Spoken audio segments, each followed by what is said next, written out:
my name is Angel and welcome back to my channel. March is almost over and I still haven't shared all the books that I read last year. Today I'm going through my Goodreads list to share every book that I read as well as my ratings for each. My hope is that this will sort of showcase my reading preferences. I already feel like I did a great job of not picking up books that I knew I would hate, and that is something I'm continuing to do in 2025.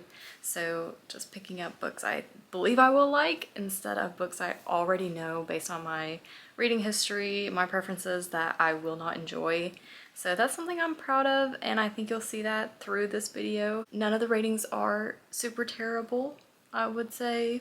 Who knows, I might be surprised. I might have forgotten a book that was so bad I had to just erase it from my memory. I don't really want to make myself suffer from the hobby that I love the most. Alright, it's now or never. Here are all the books I read in 2024. In total, I read 32 books, which may not sound like a lot to you, but it's pretty average for me. I usually stick around 30 books a year. I hope to get back up to what I was reading around high school, which was 50 up books, but I haven't yet. So 30, I would say, is typical for me. The shortest book I read was only 72 pages, and that was The Mysteries by Bill Watterson and John Cash. The longest book I read was 757 pages, and that was A Court of Silver Flames by Sarah J. Maas. Goodreads says that my average book length in 2024 was 311 pages. And going back to what I was saying about how I didn't pick up books that I already knew I would hate, my average rating for 2024 was pretty high for me, and it was 4.2. Okay, so now let's dive into each and every book, starting in January. So I started the year off strong with What the River Knows by Isabel Ibanez. This is the first in the Secrets of the Nile duology, and I gave it 4 out of 5 stars. I really enjoyed the mystery and the Egyptian aspect, and I actually just finished its sequel in a recent vlog. Then I read, or rather I listened to the audiobook for The Three Mothers, How the Mothers of Martin Luther King Jr., Malcolm X, and James Baldwin Shaped a Nation. I found this to be very informative, and I loved taking a look at the women who shaped their lives. I gave it 4 out of 5 stars. Then I read Gwen and Art Are Not in Love by Lex Croucher. This one was just so much fun. It is a queer medieval rom-com that I gave 4 out of 5 stars. So many 4 out of 5 stars at the start of the year. And another one here is Bookshops and Bone Dust. This is a part of the Legends and Lattes universe by Travis Baldree. Those cozy fantasy books. I enjoyed this one. 4 out of 5 stars. Again, 4 out of 5 stars is A Court of Silver Flames by Sarah J. Maas, the 4th full book in the A Court of Thorns and Roses series. This one is following Nesta, Feyre's sister, and yeah, I liked it. What can I say? I kind of am a sucker for those books. Then The Essential Martin Luther King Jr. This is a collection of his greatest works. So we have I Have a Dream, Letter from Birmingham Jail. I gave this one 4 out of 5 stars.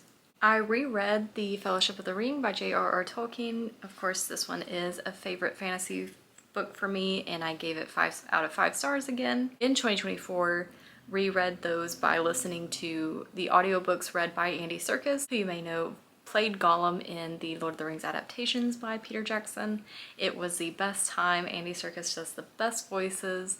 He really brings to life the scenes with Gollum, so I highly recommend those. And while we're on them, I did read The Two Towers and The Return of the King in the following month, so I'll just go ahead and mention those. Of course, they are all across the board 5 out of 5 stars, and so we're talking about The Two Towers and The Return of the King. Love that experience, highly recommend. Then I read a small little Irish novel that packs a punch, Small Things Like These by Clara Keegan, 4 out of 5 stars. Legendborn by Tracy Deonn. This is a modern twist on Arthurian legend. Gave it 5 out of 5 stars. Yellowface by R.F. Kuang. This one was so crazy. I couldn't put it down. 5 out of 5 stars. Wandering Stars by Tommy Orange. 4 out of 5 stars. This is the follow-up to There There, which is a favorite for me, 5 out of 5 stars. Unfortunately, Wandering Stars wasn't as perfect. It wasn't as good, so 4 out of 5 stars, but I do love Tommy Orange's writing. Heart's Blood by Juliette Marillier. This is a Beauty and the Beast retelling. Great magic, great writing, 4 out of 5 stars. In 2024, I read the first 3 volumes of Cursed Princess Club by Lamb Cat and gave all 3 of them 4 out of 5 stars. Bloodmarked by Tracy Deonn, the sequel to Legendborn, 4 out of 5 stars. My Lady Jane by Cynthia Hand, Brody Ashton, and Jodi Meadows. So much fun with this YA historical fantasy, 4 out of 5 stars. Highly recommend that for readers of YA. The Mysteries by Bill Watterson, which was also the shortest book that I read, and it was 4 out of 5 stars. Thorn Hedge by T. Kingfisher.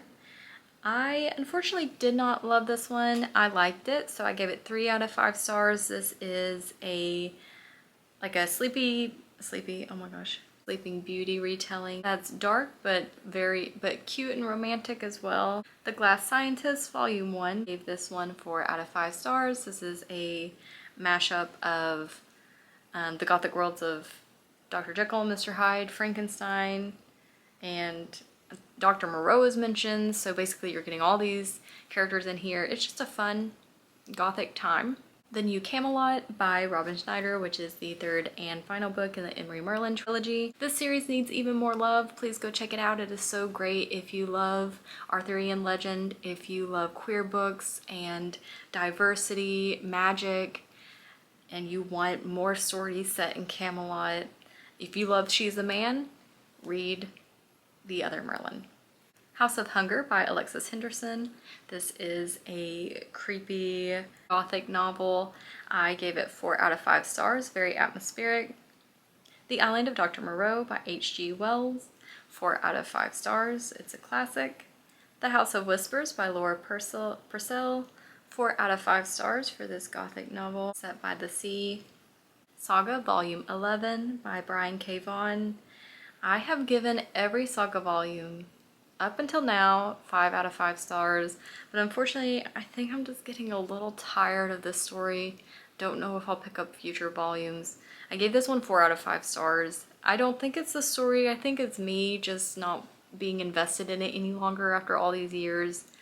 So unfortunately 4 out of 5 stars, but if you're looking for a massive graphic novel series that is loved by thousands of readers, check out Saga. You've got Different Worlds at War.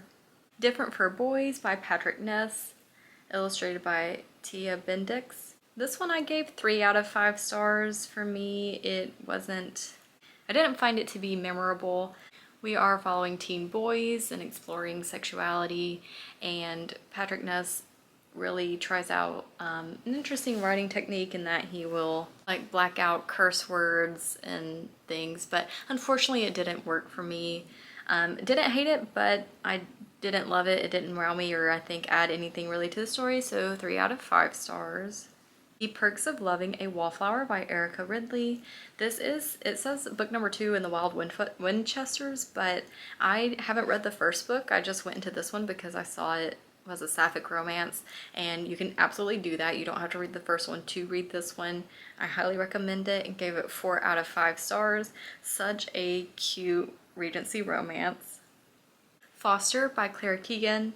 This one I think is better than Small Things Like These. I gave it 5 out of 5 stars. I just love this one and the great story we get in just 89 pages. Highly, highly recommend. I listened to Ta-Nehisi Coates read his new book, The Message, and loved it. 5 out of 5 stars. Highly recommend that you listen to the audiobook. And I ended off the year with a 4-star, A Psalm for the Wild Built by Becky Chambers. This one was just cozy and a great way to end 2024. So now I'm going to open up Storygraph. I started using Storygraph for the first time last year in hopes that I would get some more comprehensive information about my reading. Storygraph will tell you the pace that you read at, the genres you read the most, the format that you read the most. There's everything like that, so it's very informative, and I'm trying to use it more actively in 2025. Unfortunately, I'm so used to just marking things as read and giving a book a rating out of 1 to 5 stars on Goodreads, so sometimes I do forget about Storygraph, but I am trying to migrate over here.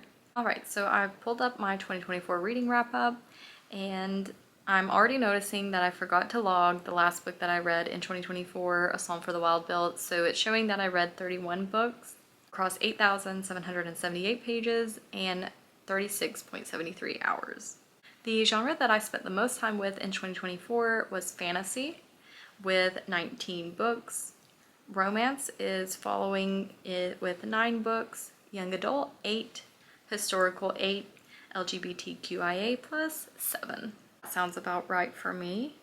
Same stat with the longest book being A Court of Silver Flames and the shortest being The Mysteries.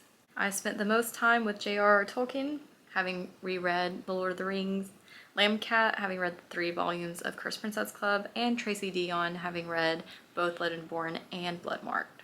Moods were adventurous. That one is the most with 18, followed by emotional, reflective, dark, mysterious, lighthearted, funny, tense, sad, informative, inspiring, hopeful, and challenging. Pace, medium 58%, fast 23%, slow 19%. Page number, less than 300 pages 46%, 300 to 499 pages 39%, 500 plus 14%.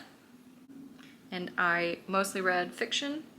This is true every year, with 90% being fiction, 10% nonfiction. That is everything I read in 2024.